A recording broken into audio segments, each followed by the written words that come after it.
Kalau misalnya kemudian kemarahan karena kekejaman ditembak terus, itu ditusuk, ini disobek. Artinya penyobekan itu kalau saya duga dalam posisi berdiri. Jadi orangnya berdiri. Orangnya berdiri, mungkin diikat atau apa mungkin ya. Mungkin ya. Lalu kemudian pokoknya berdiri. Pokoknya dimarahin karena lah. Misalnya nih dengan cara merendahkan, jadi berdiri. Kemudian berdekatan. Karena sayap ya, nggak dalam dia. Nggak dalam, kalau tusuk dalam. Dengan rasa jijik, rasa marah gitu ya. Emosi lah pokoknya. Emosi ya, ingat nih. Jadi berdiri.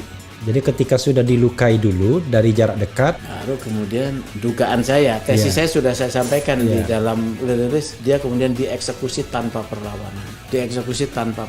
Ini tesis saya ya. Iya.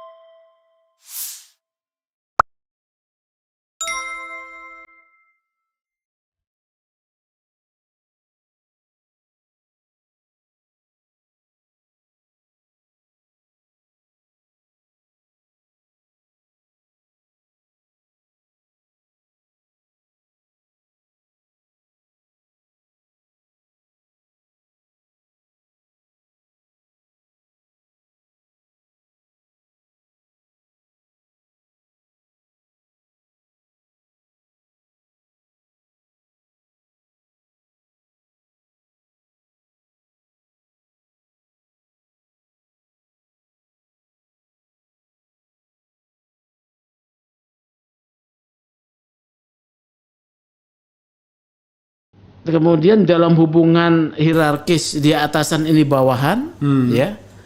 Kemudian alasannya apa? Ternyata alasannya katanya si Brigpolier melakukan pelecehan terhadap Nyonya Putri dan juga pengancaman.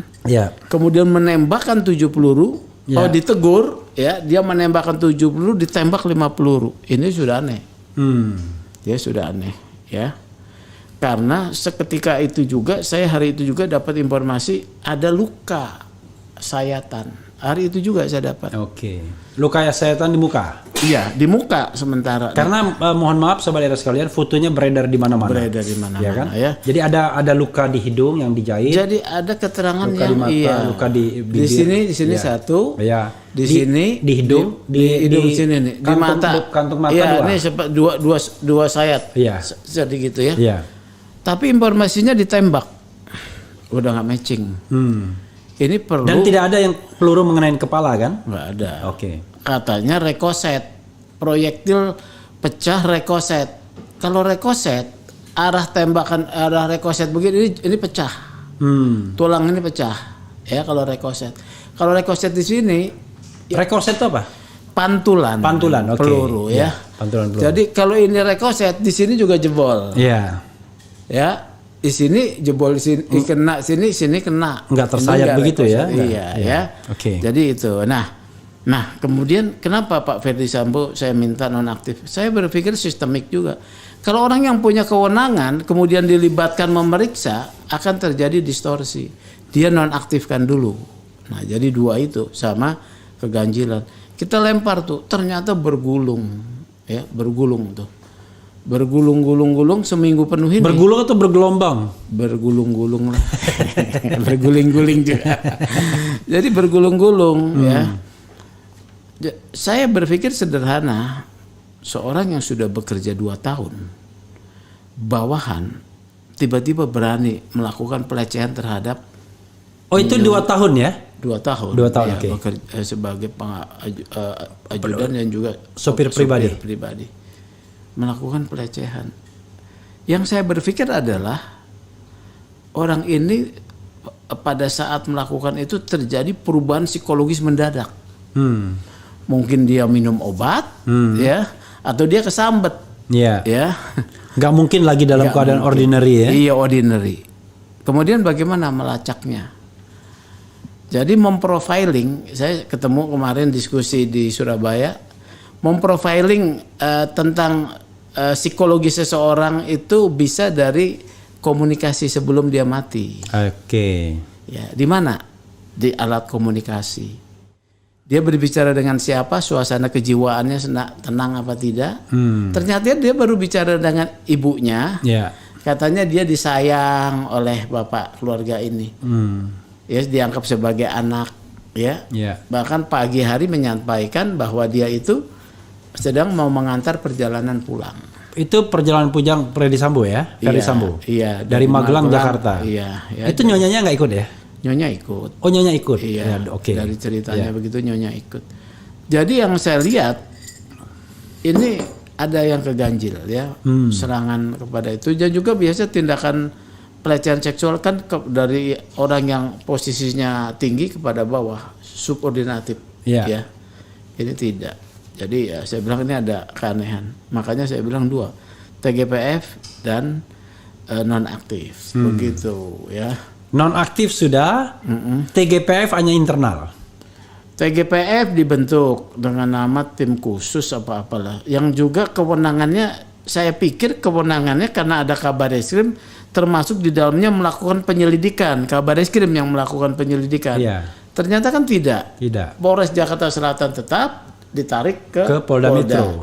Jadi rupanya sifatnya koordinatif kalau saya lihat. Karena tidak dijelaskan tuh secara terbuka tuh kewenangan sampai di mana. Nah, kan bahkan sudah dinaikkan status kasus pelecehannya ke penyidikan. Yang naik kasus pelecehannya kan sudah disebutkan pada tanggal 11. Ini pelaku pelecehan yang ditembak mati. Iya, sudah naik sekarang posisinya. Sudah naik. Iya, penyidikan. Penyidikan yang mana nih? Pelecehan. Pelecehan. Ya, kalau pelecehan cukup bukti. Kalau cerita pelecehan cerita nih, benar peristiwa seperti itu kan kita tidak tahu.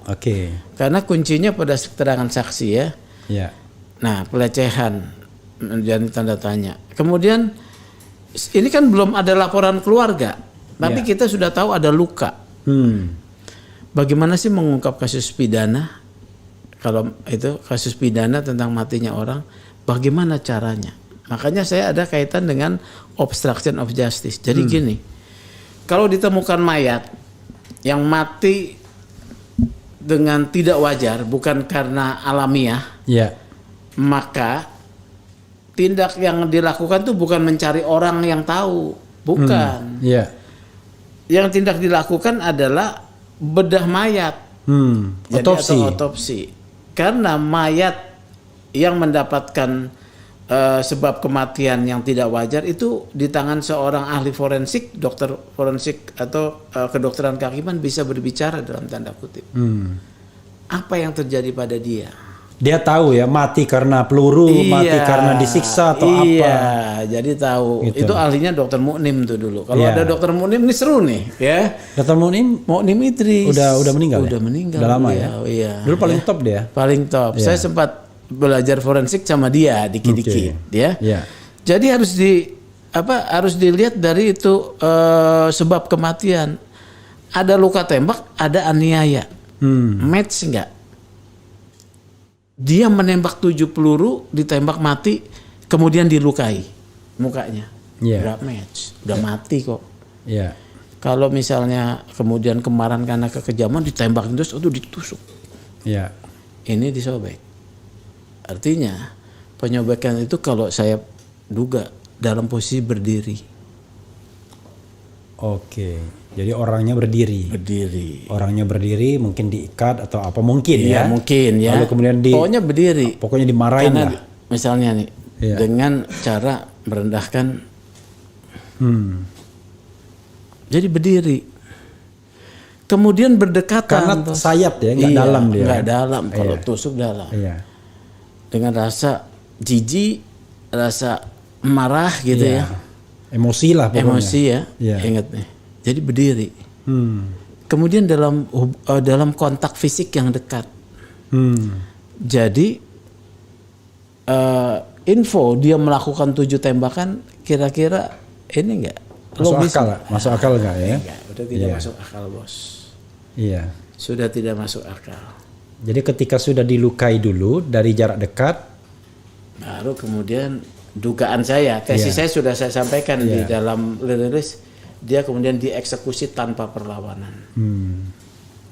Dieksekusi tanpa perlawanan. Ini tesis saya ya. Gitu ya. Jadi tapi tesis Bro Sugeng ya itu tesis banyak orang sebenarnya kan. Cuman kan yang lain kan silent kira-kira gitu. Kalau kita kan terbuka ya. Jadi Seperti itu. Oleh karena itu sangat relevan keluarga meminta keadilan.